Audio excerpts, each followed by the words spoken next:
C'est un grand privilège. C'est un grand privilège.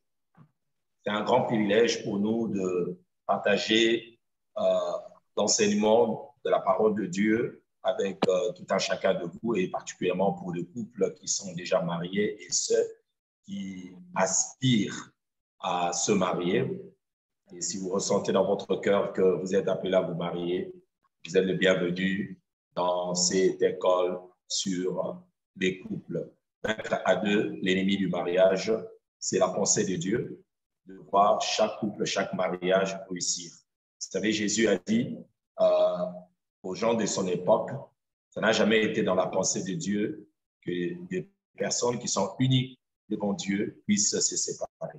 La Bible dit que si Moïse vous a permis de vous divorcer ou d'envoyer une lettre de divorce, c'était à cause de votre incrédulité. Vous savez, je veux encourager, frères et sœurs, tout un chacun de vous, à commencer à rêver et à voir la victoire. Parce que le Dieu que nous servons est un Dieu de victoire et le Seigneur veut vous donner la victoire dans tous les domaines de votre vie. Dans tous les domaines de votre vie. Et le mariage fait partie de domaines de votre vie que vous ne pouvez pas échouer. Merci, Amen. Seigneur. Amen. Avant que nous puissions entrer dans l'enseignement d'aujourd'hui, il y a quelques questions que nous avons reçues. La première, que faire pour celles qui découvrent avant le mariage que son fiancé ou sa fiancée, son fiancé est impuissant ou sa fiancée triche. Parlons un peu dans les deux sens. Mm-hmm. Nous avons dit ceci, en tant que chrétien, le seul cadre que Dieu bénit pour le sexe, c'est le mariage. Lorsque vous êtes fiancé, vous n'êtes pas encore marié et c'est tout à fait normal que pendant le temps de fiançailles, vous ne pouvez pas vous découvrir.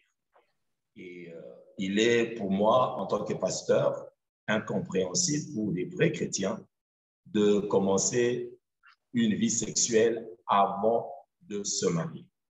Ce n'est pas biblique et Dieu ne bénit pas des relations sexuelles en dehors du cadre du mariage. Alors, comment un homme ou une femme qui n'est pas encore marié découvre l'impuissance de son partenaire?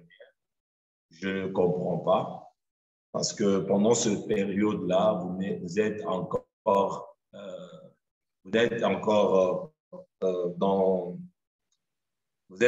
dans une période d'observation où vous ne pouvez pas expérimenter le sexe pendant votre relation. Donc là, je ne peux pas vous encourager à expérimenter l'impuissance de votre partenaire pendant le temps de fiançailles. Vous savez, quand vous volez, votre étape physiologique et psychologique ne sera jamais stable. Quand tu es en train de prendre quelque chose qui n'est pas à toi, tu vois, c'est tout à fait normal que tu sentes la peur, le stress, etc., etc.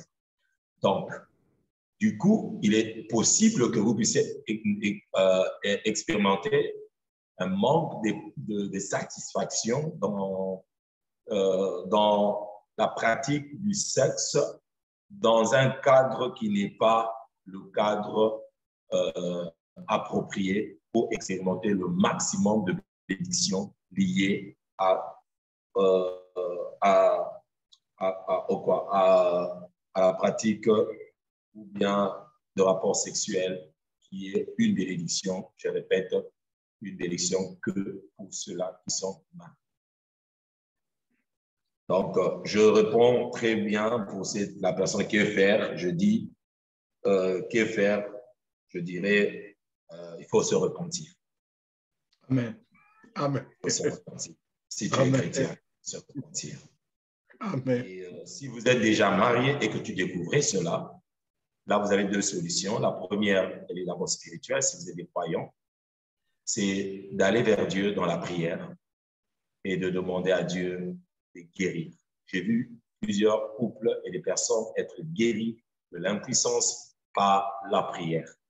Et cela est possible que par la prière, que la personne soit guérie. Mais aussi, il y a aussi des traitements. Il y a des traitements qui peuvent aider la personne à récupérer ses forces et être guéri de l'impuissance. Il y a aussi l'aspect alimentaire, c'est-à-dire il y en a des personnes qui consomment ou mangent des choses qui vont affaiblir leur virilité. Ça aussi, c'est possible. Peut-être nous pouvons en parler l'autre fois si on va focaliser sur ça. Une autre question, c'est à propos de l'argent. Qui doit apporter d'argent, beaucoup plus d'argent pour éviter le problème, pour la paix dans la famille? Sur le plan biblique et selon la pensée de Dieu, l'homme est le chef de la famille, il est le pourvoyeur et il est d'abord le premier responsable à apporter la nourriture dans sa maison. Mais vous allez remarquer que la parole de Dieu nous parle dans Genèse chapitre 1er, verset 26, que Dieu bénit l'homme et la femme parce qu'il les a tous créés à son image. Et Dieu a placé la femme à côté de l'homme pour aider l'homme dans ses activités. Alors, si la femme est à côté de cet homme, la femme est appelée aussi à contribuer à l'épanouissement de son foyer. C'est tout à fait normal qu'une femme puisse travailler. D'autres couples, il y a la femme qui travaille, l'homme qui travaille, les deux apportent et contribuent à l'épanouissement financier de leur famille. Il y en a d'autres où la femme ne travaille pas, l'homme travaille et la femme s'occupe des affaires ménagères. C'est tout à fait normal. C'est aussi une contribution parce qu'elle travaille pendant que toi, l'homme, tu es au travail, s'occupe des enfants, s'occupe de l'aménagement de la maison. Tout ça, c'est une contribution. Mais d'une manière simple, je dirais, l'homme a plus de responsabilités dans cette affaire. L'homme a plus de responsabilités, mais cela ne dispense pas la femme d'y contribuer d'une manière ou d'une autre. Et puis, il faut souligner que le mariage n'est pas comme une route une route droite. Le mariage a plusieurs facettes. Il y a des réalités dans le mariage où tu peux trouver un homme qui avait du travail et qui n'en a plus. Et Dieu peut passer par la femme pour commencer à pourvoir pendant un temps de crise. C'est possible aussi que des cas pareils arrivent. Et nous devons toujours faire cela avec amour pour le bien-être de tous. Troisièmement, par rapport aux relations, que faire pour éviter l'inceste?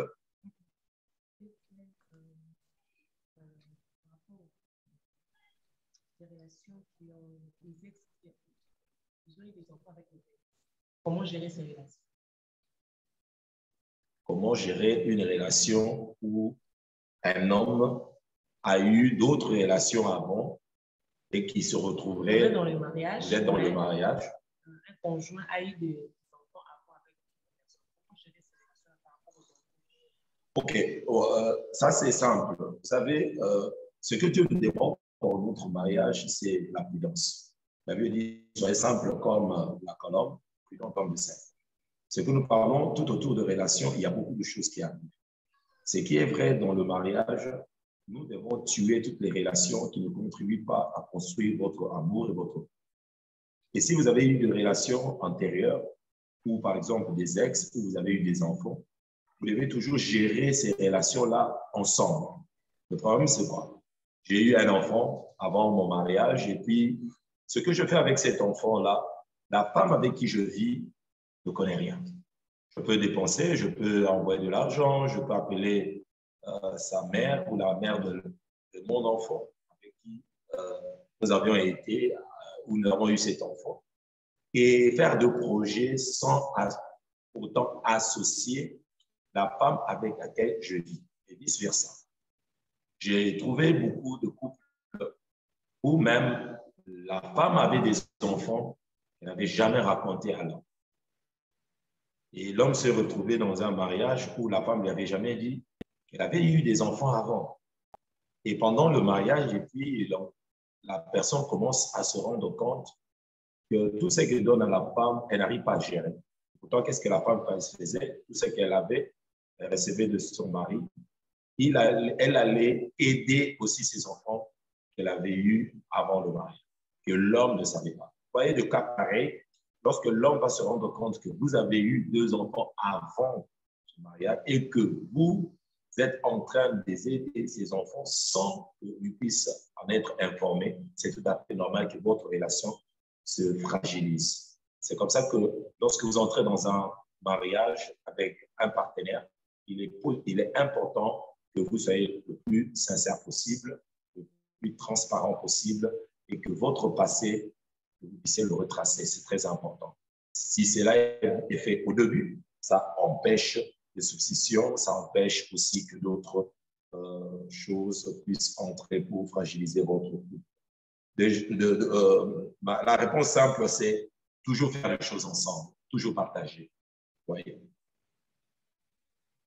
Que faire si on découvre que les croyances avant... Okay.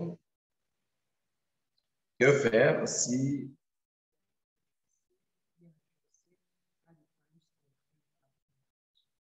Oh, ça c'est clair. Que faire si l'on découvrait, pour ceux qui ne sont pas encore mariés, tu découvres que l'homme et la femme avec qui tu veux t'engager n'est pas chrétien, il ne partage pas la même foi avec toi.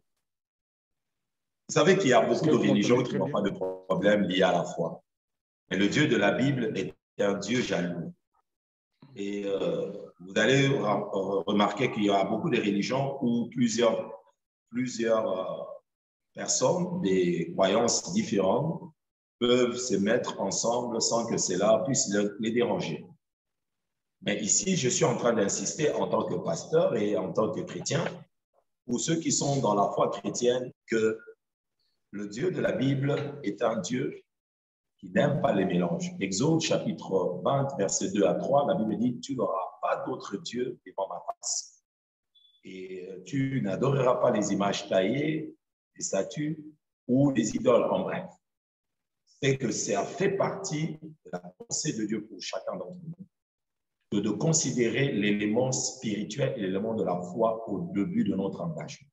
J'ai vu plusieurs chrétiens aller se marier à des musulmans, aller marier à des hommes, à des femmes qui n'étaient pas chrétiens. Et après quelques années, leur union fut fragilisée. Pourquoi? Parce que la question de la religion est une question très, très, très importante. Très, très importante. Des fois, on ignore ça. Nous entrons directement dans un engagement sans tenir compte de background spirituel.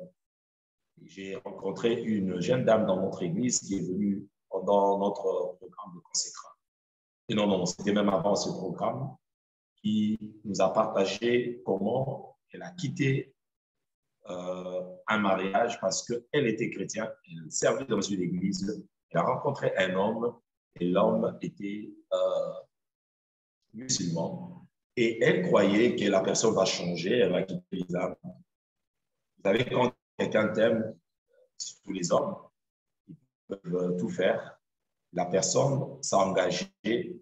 Après quelques temps, le musulman l'exigeait d'aller dans le mosquée pour adorer Allah. Comme elle était une chrétienne, elle a refusé. Ils ont eu 2 enfants.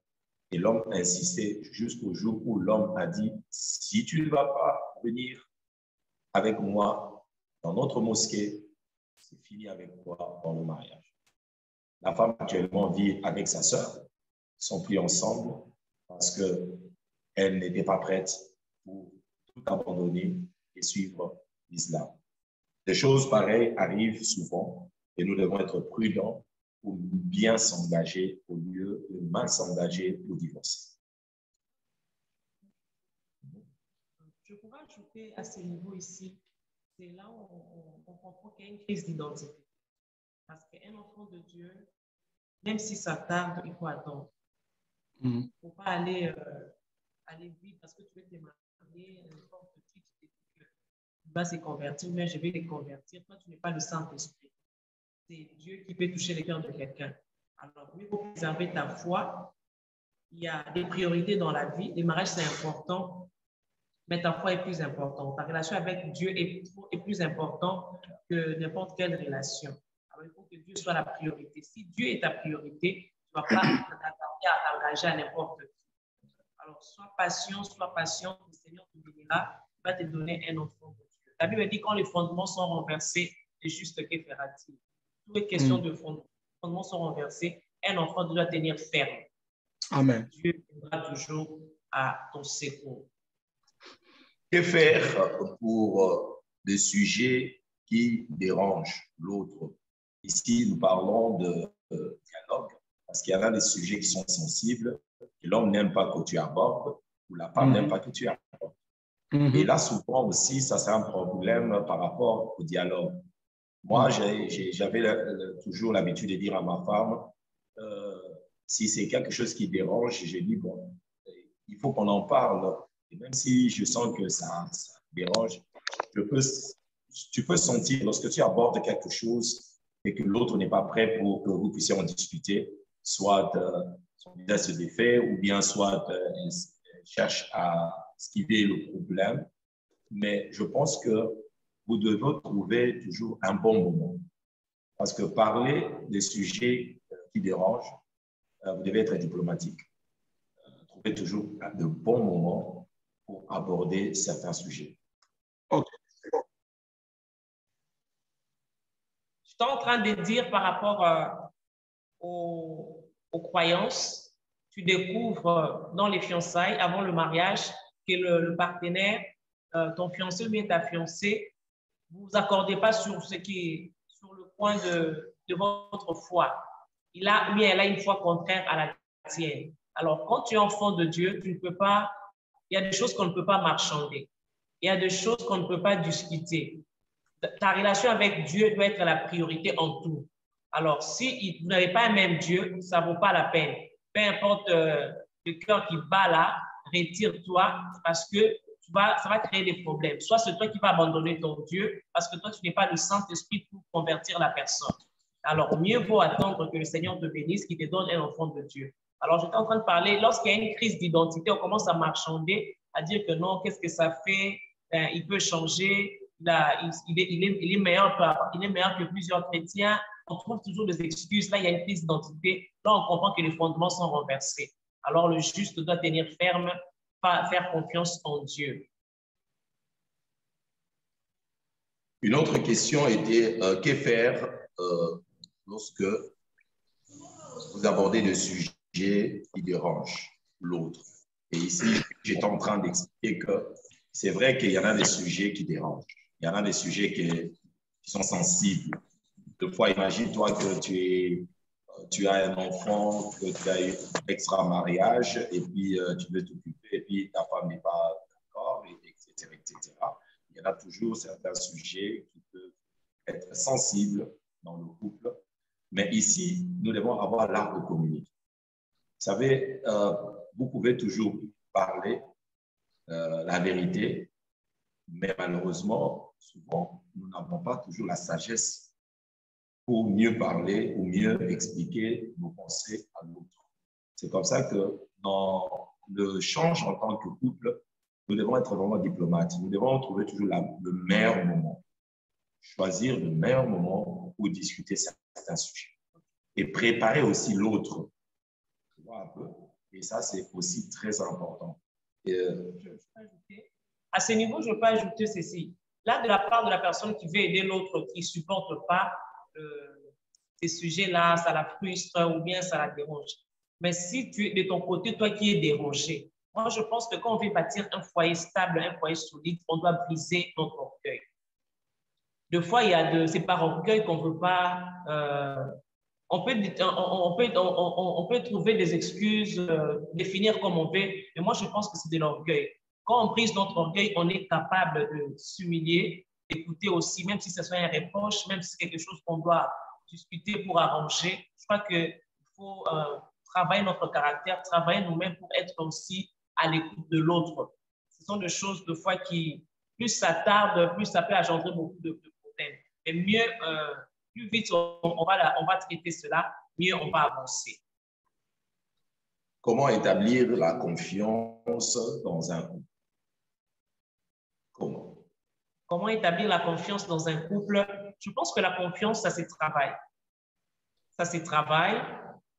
Surtout que quand nous venons dans le mariage, chacun a son passé. Surtout les gens qui ont été blessés dans des relations antérieures, ils sont sur leur garde, ils ne se confient pas directement, mais la confiance se travaille. Moi, je pense qu'il faut être vrai, il faut être transparent, dire les choses telles qu'elles sont, faire des choses naturellement, et au fur et à mesure, tu vas bâtir la confiance, tu vas gagner la confiance de l'autre. Ça se travaille, ce n'est pas d'un coup. Il y en a qui ont pu mieux se connaître pendant les fiançailles et ils décollent facilement leur mariage. Mais il y en a dans le mariage, c'est là où on se découvre vraiment réellement. Et ça demande un peu de patience pour que cette confiance soit bâtie. C'est au fur et à mesure. Mais il faut mettre la volonté. Je crois que le fondement de la confiance, c'est la fidélité. Il y aura toujours dans le mariage, il y a tellement de textes. La confiance, c'est quelque chose qui s'est bâti au fur et à mesure de notre fidélité et notre fidélité l'un envers l'autre.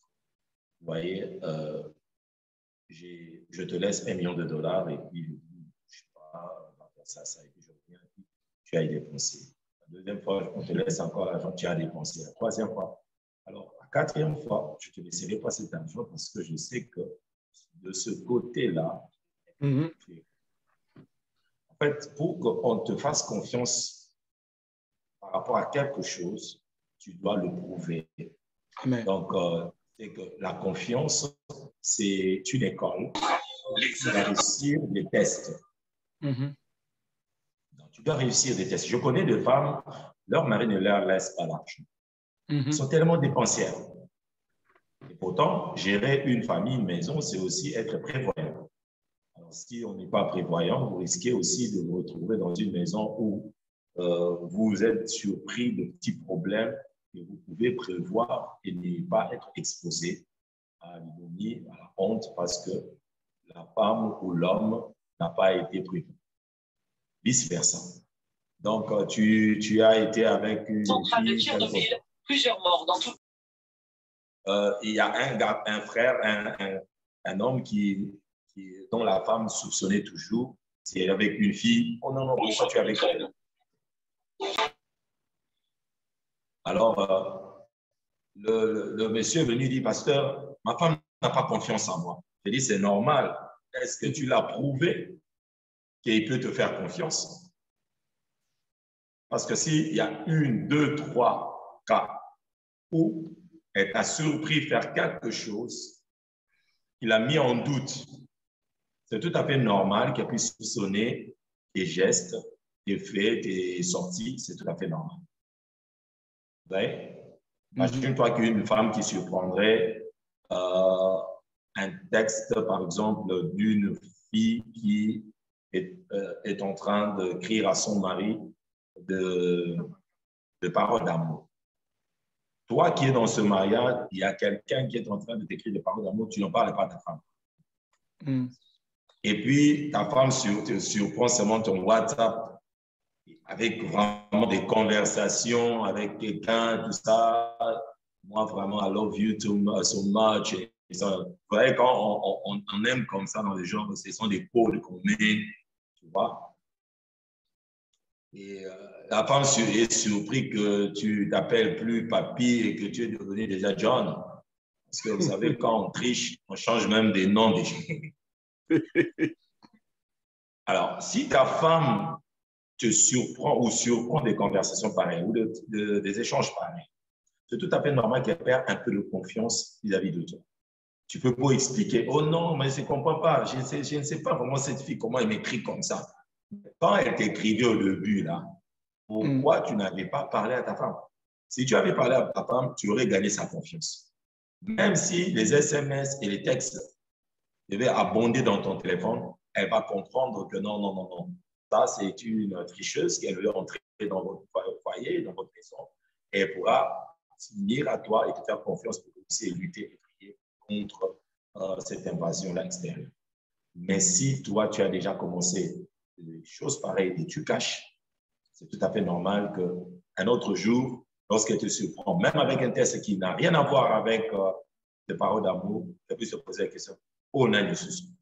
Tu vois un peu? C'est qui encore?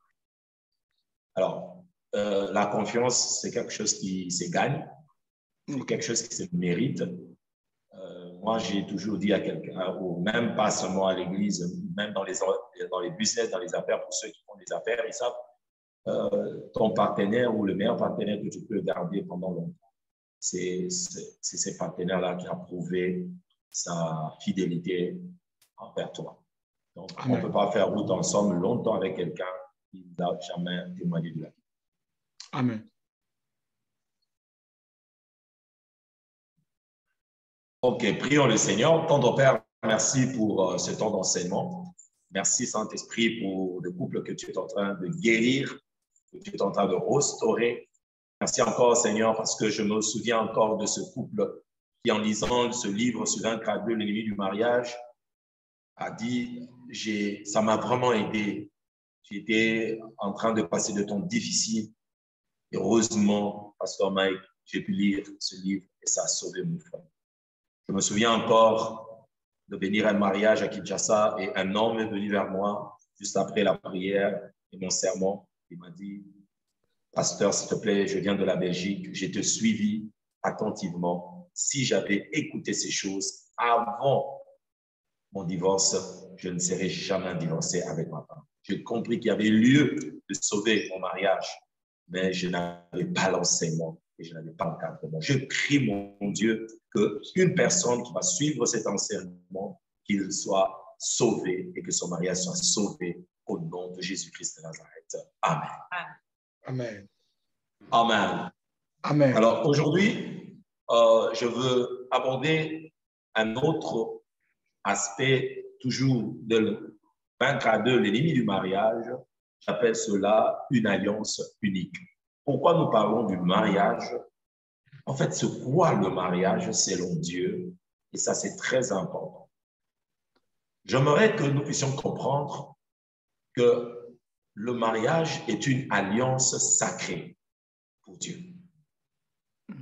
Il y a un sens sacré. Vous savez, il y a beaucoup d'alliances que nous faisons dans le monde. Il y a beaucoup d'amitiés que nous sommes en train de contracter au niveau du travail, parmi les amis à l'école, à l'université, les collègues.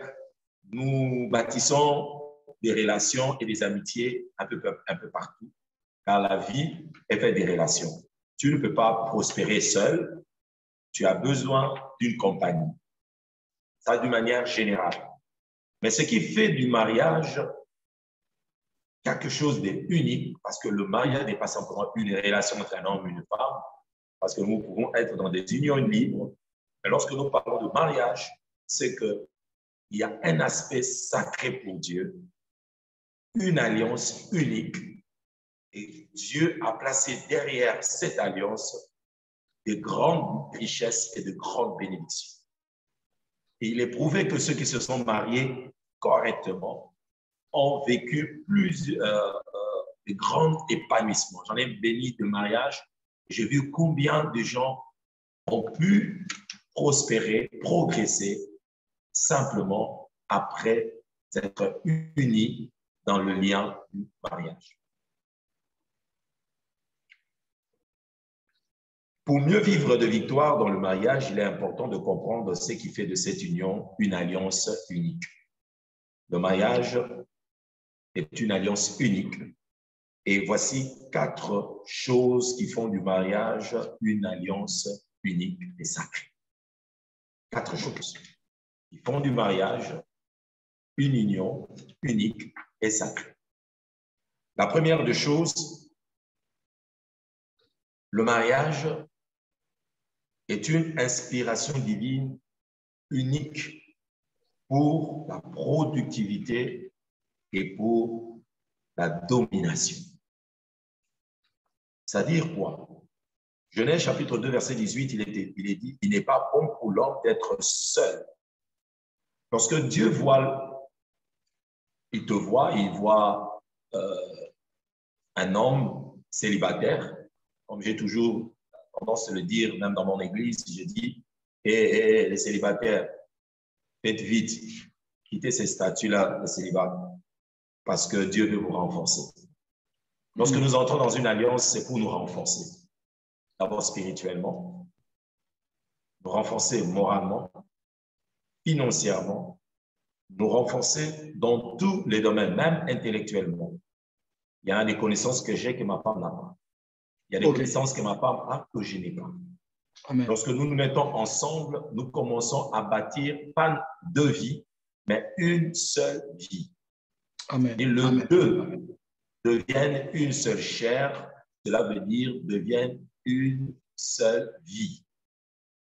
Et vous allez remarquer que lorsque nous entrons dans le mariage, Dieu, en plaçant Adam et Ève dans le jardin d'Éden, Dieu a déclaré à Adam et Ève, soyez féconds, multipliez-vous, assujettissez la terre.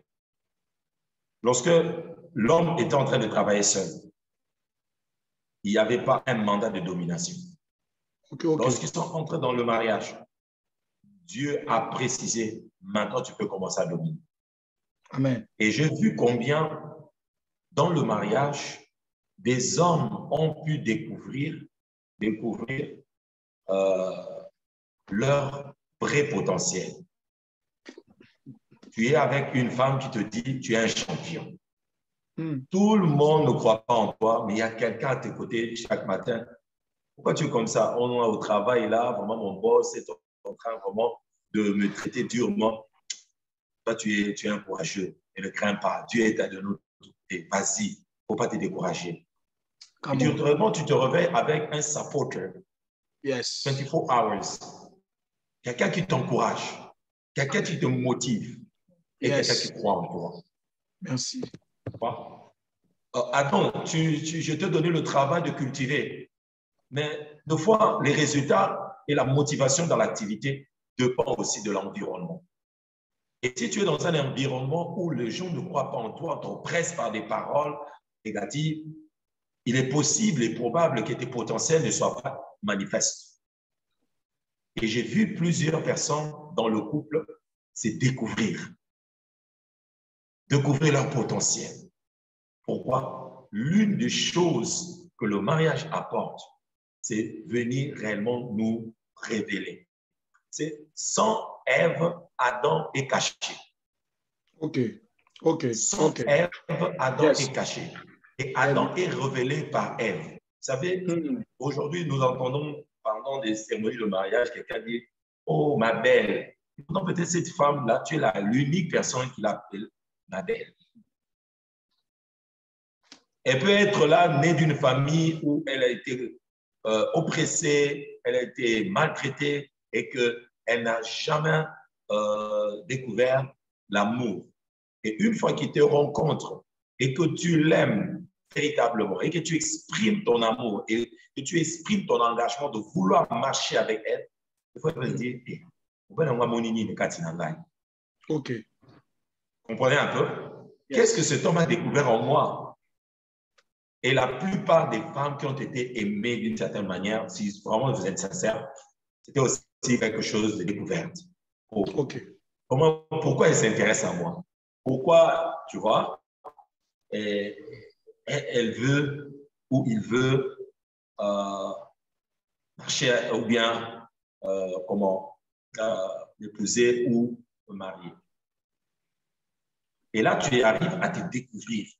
Il se peut que même les gens tout autour de toi n'ont jamais apprécié, mais il suffit que ton mari ou ta femme t'apprécie. Ça donne le sens à ta vie. Come on. J'ai vu beaucoup de personnes, bon, même ceux qui n'ont pas c'est ça. Donc, I don't care. Un peu, comme les anglophones disent. Donc, le mariage, comme je dis, l'alliance, ce qui fait l'unicité, c'est que c'est une alliance unique parce que cette inspiration de Dieu vient pour ta découverte. C'est-à-dire, il y a comme je suis comme Christophe Colomb pour ma femme. Je viens découvrir l'Amérique, tu vois. Et elle aussi vient découvrir un homme que d'autres personnes tout autour de moi n'avaient pas découvert. Et ça, c'est très important. La deuxième des choses, c'est une alliance de sang. Ce qui fait de cette alliance sacrée et unique, le mariage est une alliance de sang. Ce n'est pas comme un contrat de travail. Dans un contrat de travail, tu signes un contrat avec Vodacom, RTL, tu signes un contrat et puis après 2 mois, tu n'es pas satisfait, tu peux être viré ou bien tu peux démissionner et puis c'est fini. Alliance de sang ou de vie? Alliance de sang. Ce qui fait du mariage une alliance sacrée parce que le mariage est une alliance de sang. OK. Le deux deviendront une seule chair. En d'autres termes, nous allons devenir un même sang. OK. Lorsque nous nous unissons dans le lien de mariage, en réalité, nous unissons nos sangs. OK. Et lorsque nous produisons des enfants dans le mariage, nous fusionnons notre sang. Et le mariage est un pacte de sang. C'est comme ça que vous allez remarquer que de toutes les alliances qui existent, il n'y en a pas d'alliance plus puissante que les alliances de sang. Lorsque quelqu'un entre dans une alliance de sang, c'est qu'il engage toute sa vie. OK. C'est comme ça que quand tu t'engages dans un mariage, c'est que tu engages toute ta vie. Tu ne peux pas dire je suis entré dans un mariage et j'ai laissé 50%, 20%. Celui qui s'engage dans un mariage a engagé toute sa vie. Tu as engagé toute ton âme, tu as engagé toute ta destinée. Et si tu as engagé ta destinée et tu l'as connectée à une mauvaise personne, c'est que tu as livré ta vie. C'est comme ça que nous ne pouvons pas entrer en alliance de sang n'importe comment. Vous allez remarquer pourquoi Dieu avait refusé aux enfants d'Israël de laisser leurs enfants mariés de peuples étrangers. Pourquoi Dieu refusait les alliances de sang? Parce qu'il savait lorsque les enfants israélites mariaient des étrangers, il y aurait fusion de sang. Cette alliance serait difficile à être brisée. Okay. Et ces enfants-là donc devraient devenir comme des héritiers, mais ce serait pas une race pure. Et pas une race pure. Or, lorsque nous entrons dans le mariage, nous fusionnons notre sang, nous devenons, nous entrons dans un échange puissant, l'échange du sang. Ta vie devient ma vie devient ta vie. OK. Et dans cette alliance de sang, c'est l'échange de tout. OK, OK. C'est comme ça que vous avez vu des personnes se marier comme ça avec une femme qui était maudite et la personne devient pauvre, la personne n'arrive plus à s'en sortir. Il y en a de ces personnes-là qui se sont engagées dans le mariage. Le premier jour où tu t'es engagé dans le mariage, tu pars faire pour la fiançailles, tu perds le travail. Le jour où tu pars faire la présentation, la dot et tout, pour ceux qui sont en Afrique, parce qu'en Europe, il n'y a pas la dot. Et les Européens ne payent pas. Il y a beaucoup de cultures européennes où il n'y a pas la dot. Il y a beaucoup de cultures en Afrique, en Asie, où on se présente et on paye la dot. Et le jour où tu arrives pour te présenter comme ça, tu vois, il y a encore un autre problème. Tu perds X, Y choses et tu ne comprends pas. Tu prends ta position dans la société. Et il y en a des personnes qui ont vécu une histoire pareille. Pourquoi? Parce que tu es entré en communion de sang et directement le combat de la femme devient tes combats et le combat de l'homme devient tes combats. Lorsque tu fais un pacte de sang, ce que vous devenez identiques. Okay. Et c'est tout à fait normal que ceux qui te combattent puissent combattre directement ton partenaire. Cela n'est pas le cas de fois pour les alliances de travail ou bien des contrats de travail. Je vais au travail, je fais mon travail et puis j'attends mon salaire. Mais dans le cas du mariage, c'est différent. La Bible dit dans Lévitique 17:11, car l'âme de toute chair, c'est dans son sang. Et dans Matthieu 19, verset 6, il est écrit que personne ne sépare ce que Dieu a joint. Lorsque Dieu parle ici du mariage, de joindre, il ne parle pas seulement de l'aspect physique, mais il parle de l'aspect du sang. Personnes qui sont devenues famille. sont devenus une seule personne. Et ça, c'est très important. Troisième aspect qui rend le mariage une alliance sacrée, c'est parce que c'est une alliance inséparable. C'est une alliance que, une fois que tu l'as contractée selon Dieu, tu es lié. Ça te lie pour toujours. C'est comme ça que quand tu veux te marier, au lieu de te marier par précipitation, il faut réfléchir. OK. Comme quelqu'un qui va signer un contrat de travail, tu vas être en train de poser des questions. Quel sera mon salaire? Et en cas de maladie, il faut poser des questions. Quand tu vas épouser quelqu'un, pose des questions. Cherche à comprendre avec qui tu veux te lier. Renseigne-toi sur sa famille. Vous savez, il y a un frère qui est venu me voir aujourd'hui au bureau et qui m'a partagé une histoire. Il m'a dit, pasteur, j'ai eu un travail avec mon frère et puis dans ce travail-là, Dieu m'a béni. Je me suis retrouvé avec beaucoup d'argent très jeune. Mon frère m'a dit, continue à travailler ensemble, tu n'es pas encore mûr pour aller quitter. Je veux t'aider encore. Tellement que j'avais reçu beaucoup d'argent, je me suis éloigné de mon frère parce que j'ai voulu conduire ma vie comme je voulais. Et je suis entré dans une école d'anglais pour apprendre la langue. Et comme j'avais deux de mes amis ou trois de mes amis qui vivaient aux États-Unis, qui me disaient, qui m'encourageaient à apprendre l'anglais pour que je puisse le rejoindre aux États-Unis. Et là, pendant que je suivais le cours d'anglais dans ce centre-là, j'ai rencontré une merveilleuse créature. Elles sont toujours merveilleuses. Hein? Cette fille d'Ève-là sont toujours merveilleuses.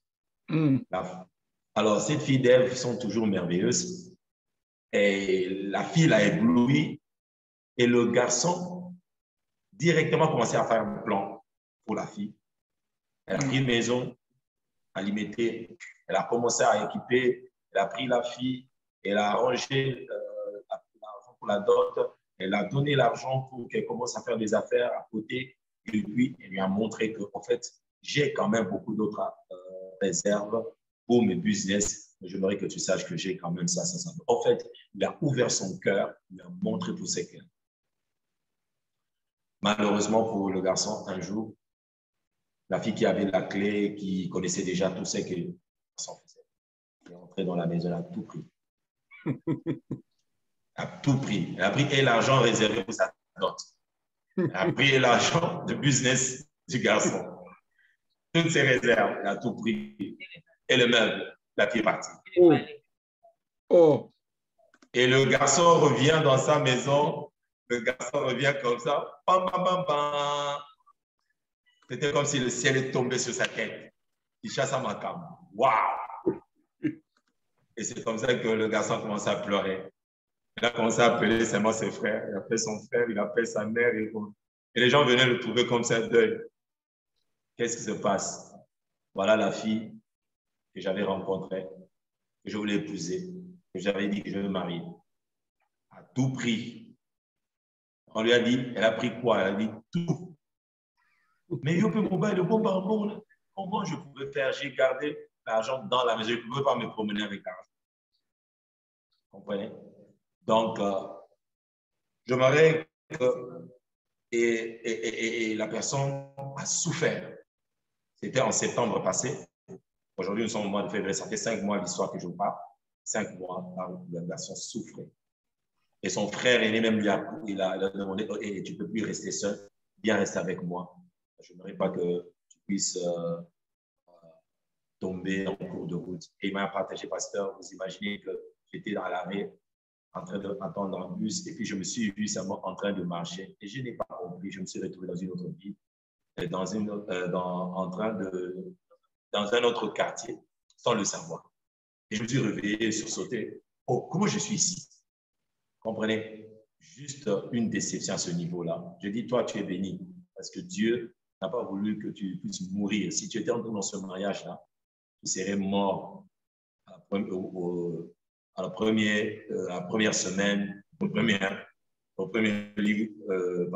la première semaine. Donc, Matthieu 19, verset 6. Il ne faut pas prendre à la légère cet engagement de mariage. Il y en a de ces personnes qui se marient juste par coup de foudre. Mais il ne faut pas prendre à la légère cet engagement. Il y en a plusieurs personnes qui se sont retrouvées à la tombe prématurément parce que simplement, ils ont pris à la légère leur engagement. C'est une union inséparable. Ainsi, ils ne sont plus deux, mais ils sont une seule chair. Que l'homme donc ne sépare pas ce que Dieu a joint. Matthieu 19, 6.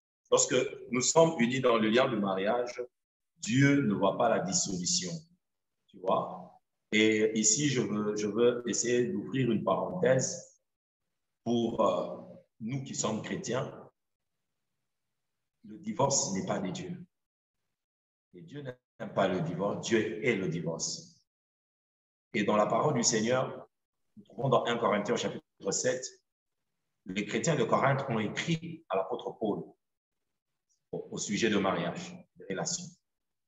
Et parmi les questions que l'apôtre Paul a traitées, c'était des questions de mariage avec les infidèles. C'est-à-dire qu'un chrétien qui se marie avec un païen, et le païen ne veut pas divorcer avec le chrétien, il veut vivre avec la personne. La Bible dit, si tu es marié avec un païen et que ce païen ne te pose pas de problème, et si tu te retrouves dans le mariage, déjà, avec un païen qui ne te pose pas de problème par rapport à ta foi, ne te sépare pas. Mais si tu te trouves dans un mariage où un païen commence à mettre ta foi en péril, là, sépare-toi. Parce que c'est pour la paix que Christ nous a affranchis et nous a appelés.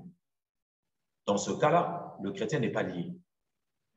C'est le seul cas que je vois dans la Bible où un homme ou une femme se séparent et il n'est plus lié. Les autres cas, lorsque tu te sépares, même pour une question, cette femme ne s'est pas préparée. Pour une question, cette femme cette femme ne s'est pas préparée, cette femme n'est pas de ma région, cette femme ne respecte pas mon père, ma mère. Toutes ces raisons-là, ça peut se régler, ça peut être arrangé et ce n'est pas des raisons valables pour se séparer. Et nous avons vu aujourd'hui, même des pasteurs se séparer. Oh, ce n'est pas la femme de mon ministère. Je veux trouver une femme du ministère. Je me dis, ce n'est pas biblique. Il y en a des personnes, tu peux te marier avec une femme, si tu es pasteur ou bien tu es serviteur de Dieu. Il se peut que la femme ne puisse pas avoir le même ministère avec toi. Le fait de marier, qu'est-ce que vous appelez femme du ministère? Dieu n'a jamais parlé de femme du ministère. Dieu a parlé de la femme. Le mot femme du ministère, le mot ministère veut dire service. Et ce service que la femme doit rendre à tes côtés, c'est l'aide qu'il t'apporte. Et peu importe ce que Dieu a placé comme don et talent dans la vie de ta femme pour t'accompagner, si elle faillit dans sa mission de t'accompagner, vous pouvez l'aider. Je pense que dans le mariage, nous sommes là pour nous aider. Et c'est très important de faire le travail parce qu'il y en a des gens qui aiment le prêt-à-porter. Non, dans le mariage, je ne suis pas parfait, elle n'est pas parfaite. Nous sommes appelés l'un comme l'autre à travailler et à nous supporter. Et je suis en train d'encourager le seul cas où Jésus-Christ permet la séparation. Nous le trouvons dans Matthieu 19, 9. C'est le cas d'infidélité. Le cas d'infidélité, c'est le seul cas qui peut te donner l'option. Dieu te donne l'option de te séparer. Pourquoi? Parce que l'infidélité, ici, c'est l'infidélité sexuelle. C'est-à-dire, et ici, je veux aussi ouvrir, c'est très important, vous savez, quelqu'un peut te mentir, et puis ça peut être une erreur, et puis par chance. Lorsque ça arrive au niveau du sexe, c'est votre intimité qui est mise à nu. C'est seulement à ce niveau-là, de foi. Quand Dieu ne dit pas que vous ne devez pas pardonner parce que vous êtes chrétien, vous devez pardonner. Vous devez d'abord pardonner Et je connais beaucoup de couples qui ont eu des problèmes d'infidélité, mais qui n'ont pas divorcé parce que Dieu est venu à leur secours et Dieu les a aidés et ils se sont remis ensemble. Dieu les a bénis et leur foyer a commencé à prospérer. Il y en a des cas où un homme ou une femme, et souvent ce sont des hommes, les femmes de foi pardonnent facilement, et les hommes très difficilement. Je n'ai jamais compris pourquoi. Je n'ai jamais compris pourquoi, mais je n'ai jamais compris pourquoi, sincèrement. Mais c'est comme si les femmes pardonnent facilement. Les femmes couvrent leur mari facilement. Et c'est seulement les hommes qui ne supportent pas le passage du serpent. Lorsque les serpents passent par là, l'homme dit c'est fini, je ne peux plus rester avec cette femme. Donc, si c'est des cas d'infidélité, si vous êtes des chrétiens, vous pouvez voir votre pasteur pour qu'il puisse vous aider. La première chose, il faut pardonner.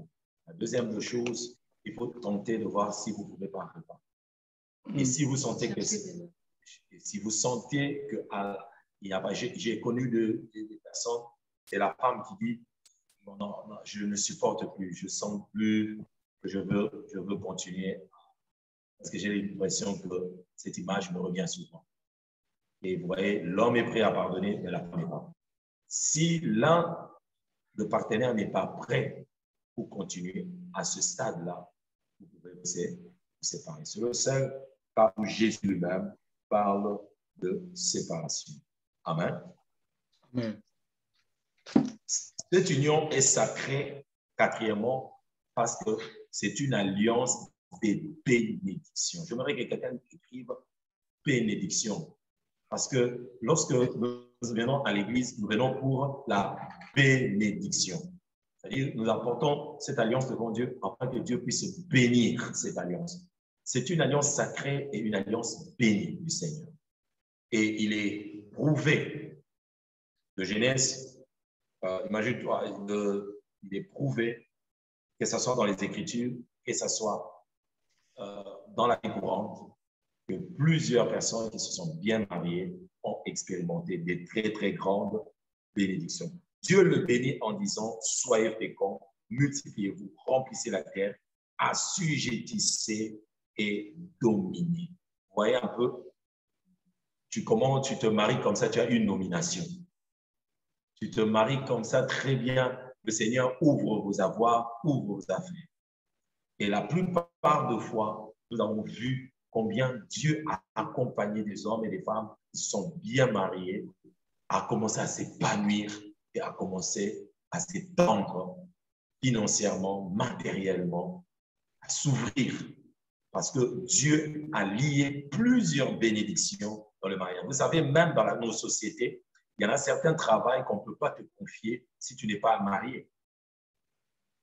Il y en a certaines responsabilités dans nos sociétés, il y a certains postes clés stratégiques dans des compagnies, on ne donne qu'aux hommes mariés. Tu peux être beau et qualifié, mais si tu n'es pas marié, on ne te l'accordera pas. Vous savez pourquoi? Parce que celui qui est déjà marié, même lorsqu'on me donne la responsabilité financière dans une entreprise, avant de voler, j'ai réfléchi 4 fois, ma femme, mes enfants. Je ne peux pas, un célibataire, il peut prendre l'argent comme ça à Dubaï. Sans réfléchir. Yes. Mais celui qui est marié réfléchit 2 fois. Si je fais ça, alors ma femme, alors mes enfants. C'est une alliance qui donne de l'équilibre dans la vie.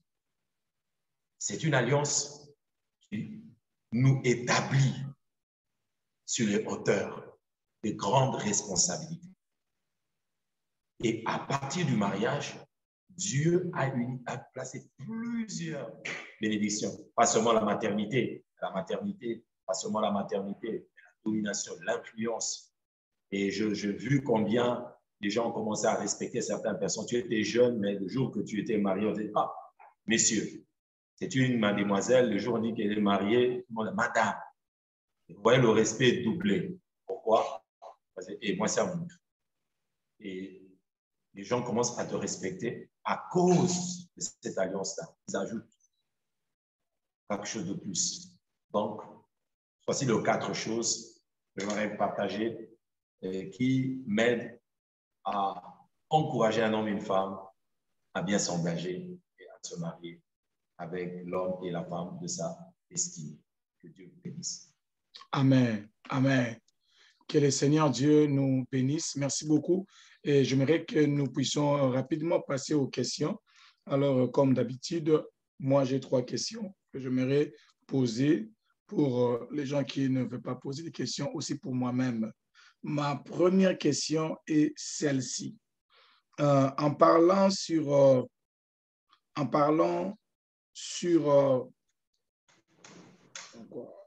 c'est comme si mon ordinateur a planté. Est-ce que vous me voyez? Vous m'écoutez très bien? Oui, très bien. Je vais poser la question et puis après, je vais redémarrer l'ordinateur. En parlant sur le premier point, mariage, une institution, alliance sacrée pour la domination. Alors, que faire pour celle ou celui qui sent que dans son mariage où il n'est pas encouragé? Il y a beaucoup de plaintes dans cette direction-là. Vous voyez une femme qui avait des ambitions, qui avait des projets, mais une fois rentré dans le mariage, il sent comme si l'autre est en train d'étouffer cette grâce-là, d'étudier, de faire les affaires. Il sent vraiment qu'il n'arrive pas à s'épanouir parce qu'il ne sent pas l'encouragement. Qu'est-ce que cette personne, elle peut faire pour s'en sortir, pour accomplir ses rêves?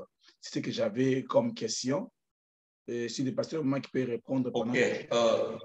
C'est comme ça que j'aimerais dire pourquoi j'ai parlé de l'ennemi du mariage. Pourquoi? Parce que c'est parmi les choses que le diable fait souvent dans le couple, où vous avez un partenaire, on appelle ça l'offense. Vous savez, l'offense souvent vient des personnes qui sont plus proches de nous.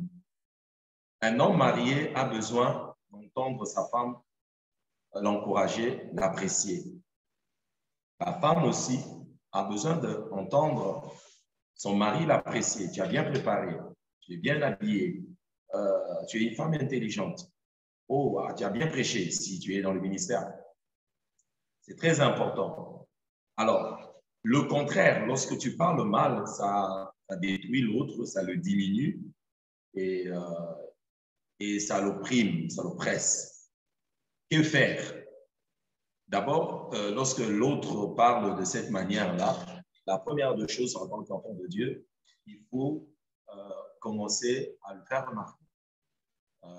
Que tu aimerais bien qu'il puisse commencer ses remarques par des encouragements. Tu n'as pas bien fait ça, mais okay, apprécie d'abord ce que je fais de bien et ensuite montre-moi ce que je fais de mal. Des fois, si tu es dans un mariage où tu ne te sens pas encouragé, tu ne te sens pas motivé, la première des choses, parle-en à ton mari ou parle-en à ta femme.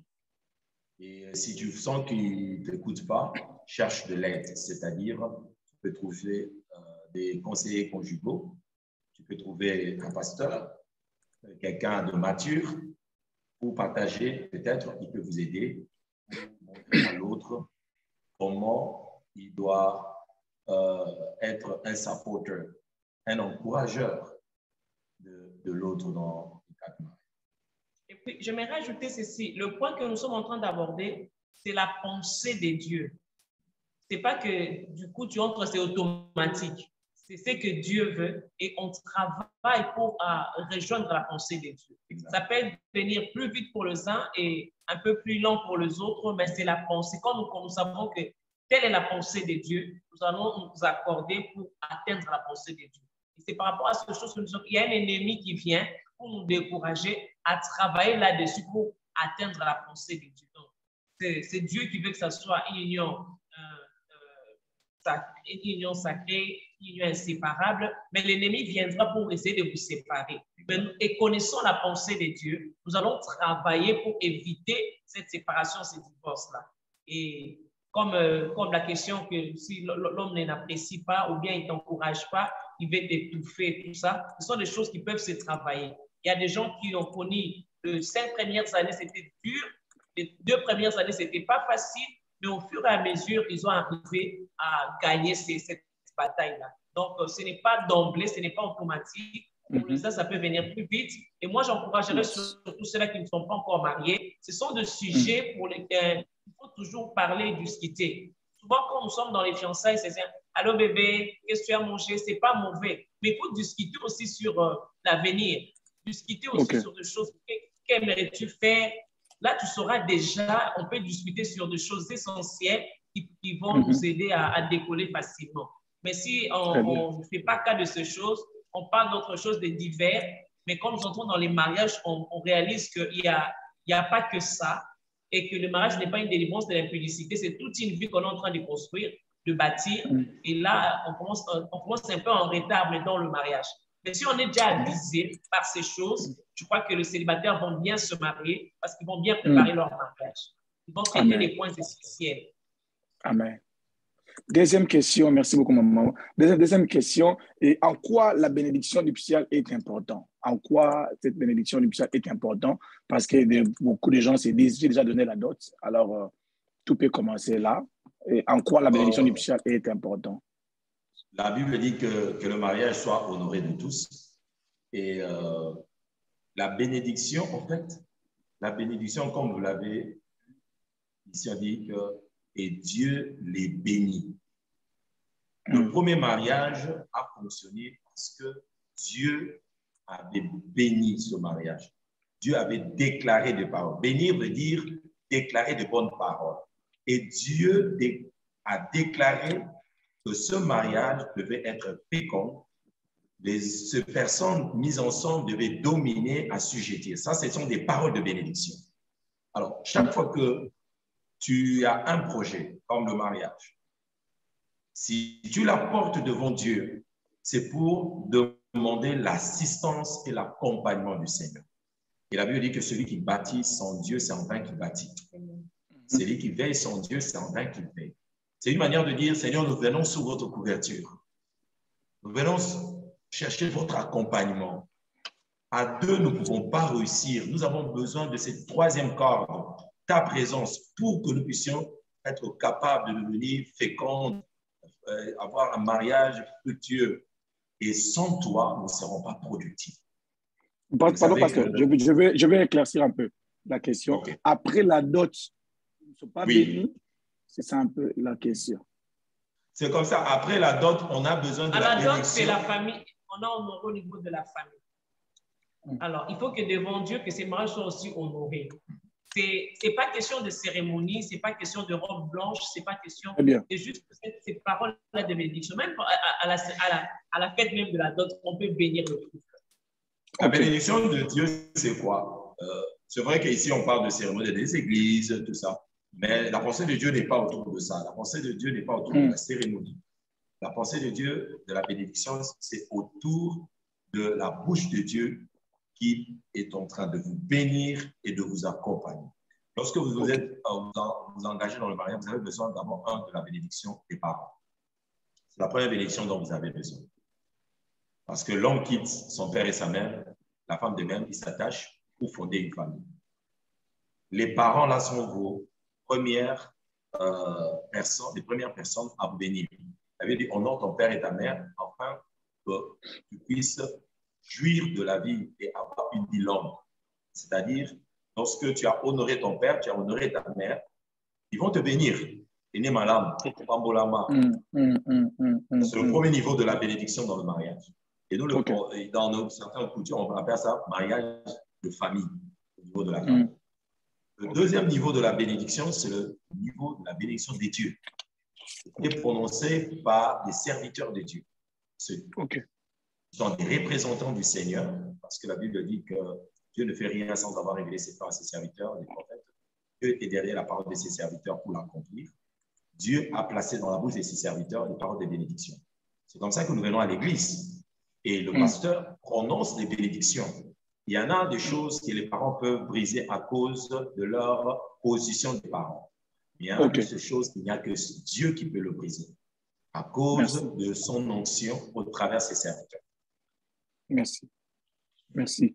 Dans ma dernière position, la dernière question qui m'avait envoyée, mais j'ai posé au frère l'éclaircissement, il ne m'a pas encore répondu. Alors, le frère a posé la question de savoir si une femme, on s'est présenté on s'est présenté. Je ne sais pas de quelle présentation que le frère parlait, présentation de fiançailles ou bien de la dot, je ne sais pas, mais ça n'a pas tenu. Alors, tu viens épouser cette femme-là qu'on a aussi déjà présentée chez elle pour la première fois. Alors, ça n'a pas tenu, vous venez pour la deuxième fois. Est-ce que vous aurez des combats? Mais il ne m'a pas éclairci quel genre de présentation. Vous aurez si une personne, si j'ai compris la question, c'est comme si il y a une fille à qui on avait déjà fait le premier pas comme la prédot, comme dans nos cultures africaines. Ici, il y a une prédot ou une présentation d'abord de famille pour savoir se connaître avant la dot proprement dite. Souvent, si ça a été fait et que ça n'a pas tenu, et qu'une autre personne venait pour se présenter et marier la personne, si je comprends dans ce sens-là. Si c'est dans ce sens-là, la deuxième personne qui viendrait, d'abord la prédot, ce n'est pas vraiment le mariage, c'est une présentation, l'officialisation de fiançailles. Or, le fiançailles n'est pas le mariage, c'est un temps de préparation.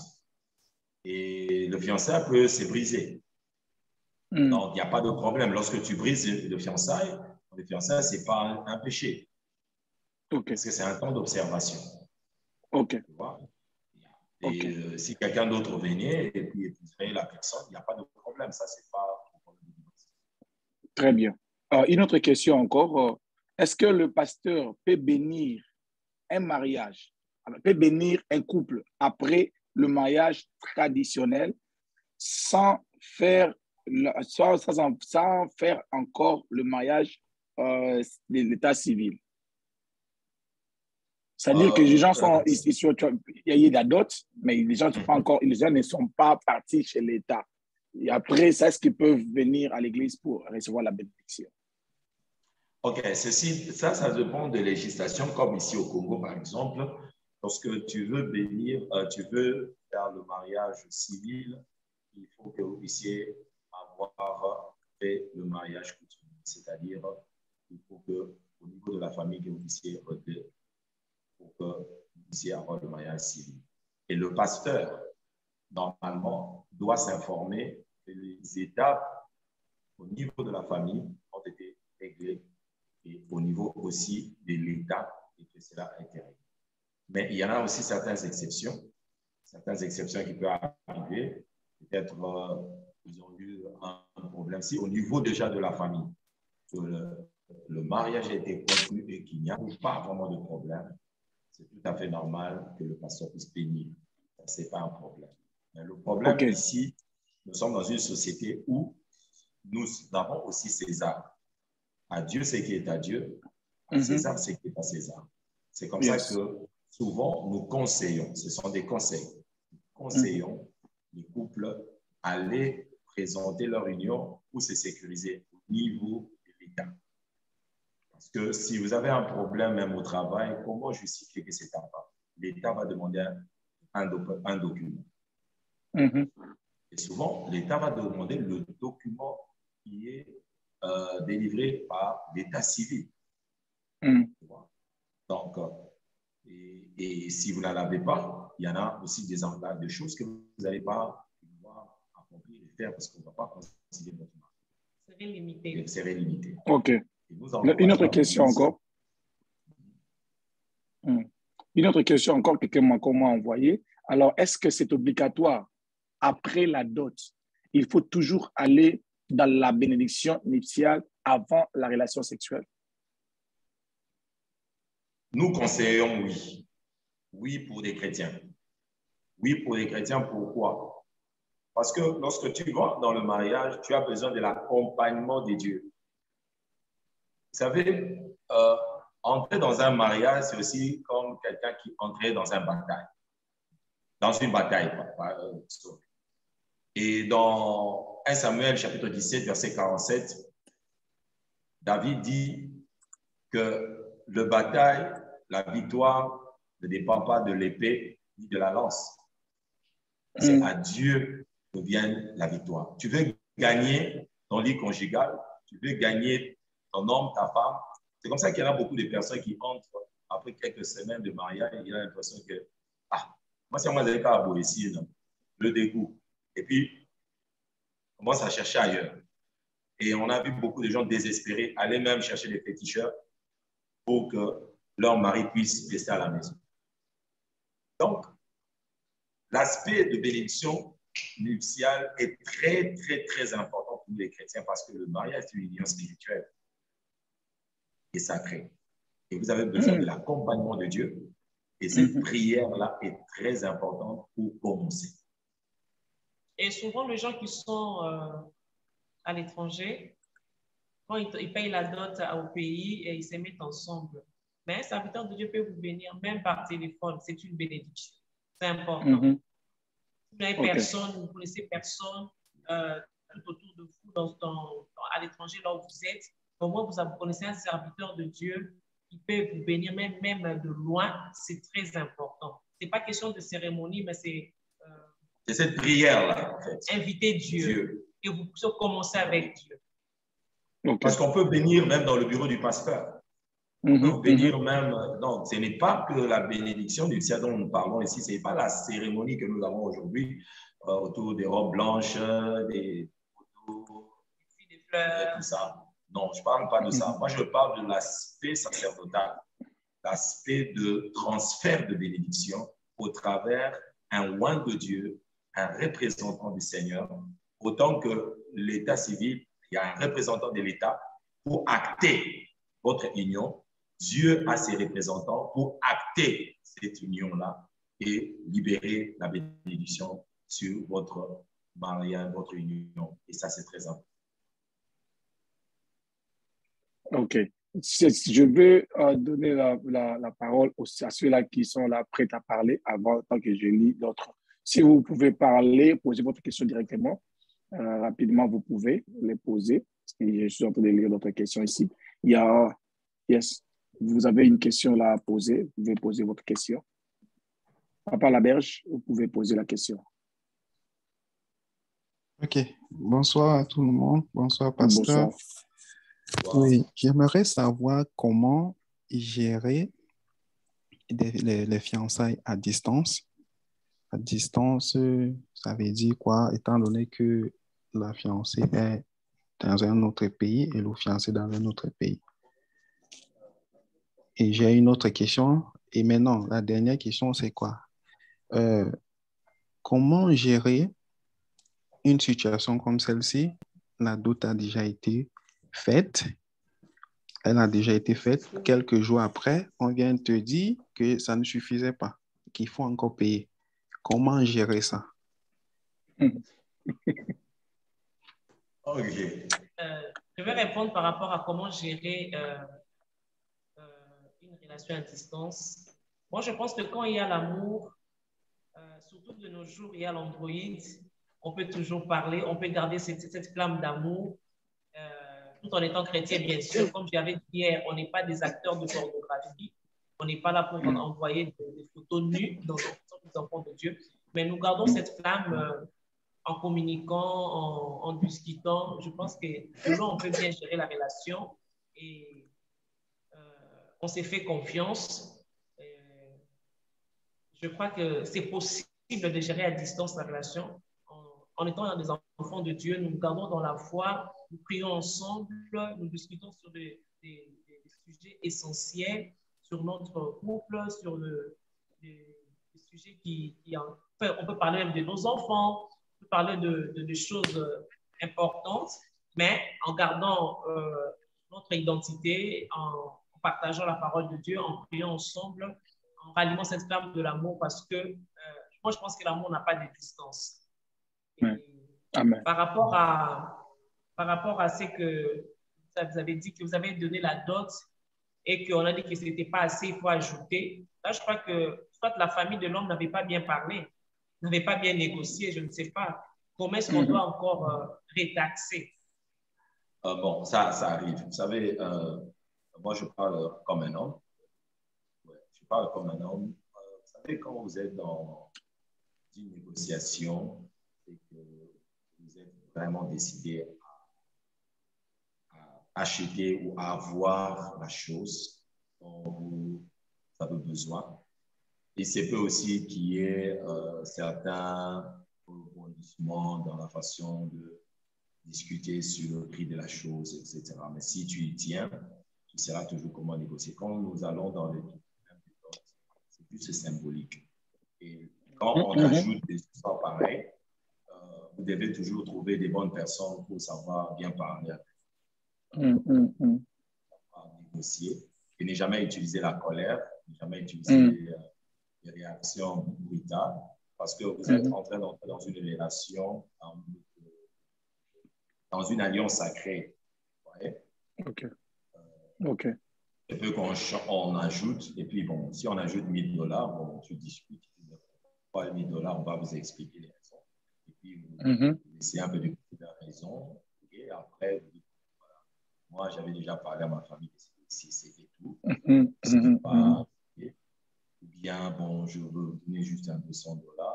Question simplement d'ajouter. Bien parler.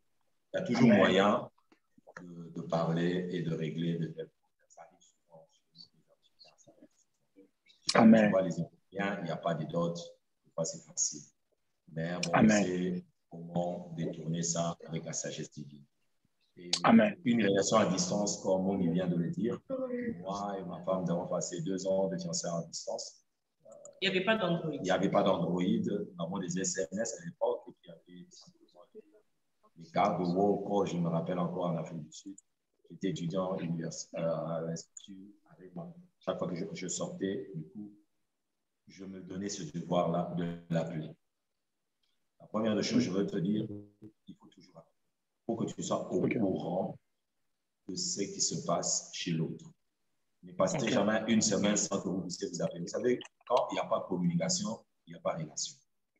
Donc, quand il n'y a pas de communication, il n'y a pas de relation. Tu ne peux pas dire que j'ai quelqu'un avec qui je compte vivre avec et tu passes 2 mois, 3 mois, tu n'as jamais communiqué avec la personne. On te pose la question, comment va ta fiancée? Ah, elle est là-bas en France. Mais ça fait 2 mois, 3 mois, on n'a pas parlé. Hein? Ah!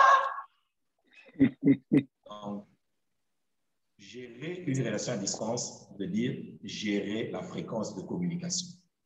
Fais l'effort pour toujours communiquer. Investir dans la communication et vice-versa. Et si tu sens que la personne avec qui tu es en relation, qui est vraiment dans un pays étranger, ne communique pas, ne réagit pas. Il n'y a que toi qui appelles. Lui n'appelle pas ou elle n'appelle pas. Oublie. Oublie. Je veux te libérer au nom de Jésus. Oublie. Amen. Parce que l'amour est réciproque. Et si tu penses à la personne là où tu es, dans un pays étranger, il faut que la personne aussi, là où elle est, puisse penser à toi. Amen. Amen. Oui, bien-aimés dans le Seigneur, je sais qu'il y a encore des questions et nous sommes obligés de couper ici pour aujourd'hui. Alors, moi-même, j'ai des questions. J'ai beaucoup de questions. Alors, j'ai eu un peu beaucoup de différentes questions qui, j'aimerais que le pasteur commence avec ça demain. Les gens me posent des questions en termes de mariage et d'autres bénédictions, rester ensemble, tout ça. Alors, je vais formuler tant de questions et envoyer ça au couple pastoral pour qu'il puisse nous éclaircir demain. Si vous avez aussi d'autres questions, s'il vous plaît, veuillez poser des questions, s'il vous plaît. Ne vous sentez pas dérangé. Alors, la meilleure façon pour le couple pastoral de bien répondre vos questions ou nos questions, c'est de les envoyer des questions bien avant. Amen. C'est de les envoyer des questions bien avant, comme ça qu'ils puissent se préparer afin qu'ils puissent bien nous répondre. Amen. Que le Seigneur Dieu vous bénisse. Je suis en train de laisser ces étapes de questions sur YouTube. Vous pouvez réécouter la question et écouter la réponse parce que l'autre aussi qui n'était pas connecté, vous pouvez l'envoyer la vidéo. Il peut écouter ça. Vous pouvez aussi écouter la prédication ensemble avec votre partenaire. Vous pouvez écouter ça ensemble, discuter vous deux. Amen. Discuter ça ensemble avec votre partenaire.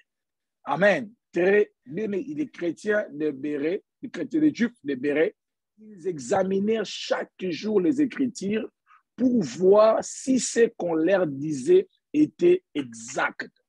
Donc, vous avez le droit de réécouter les prédications et si ton conjoint, il n'était pas ou elle n'était pas connectée, envoyez-lui les liens. Dis-lui, écoutez ceci, discutons. Vous discutez. Si vous avez des questions, envoyez-nous des questions. Demain, nous allons envoyer des questions au couple pastoral afin qu'il puisse encore nous éclaircir. Amen.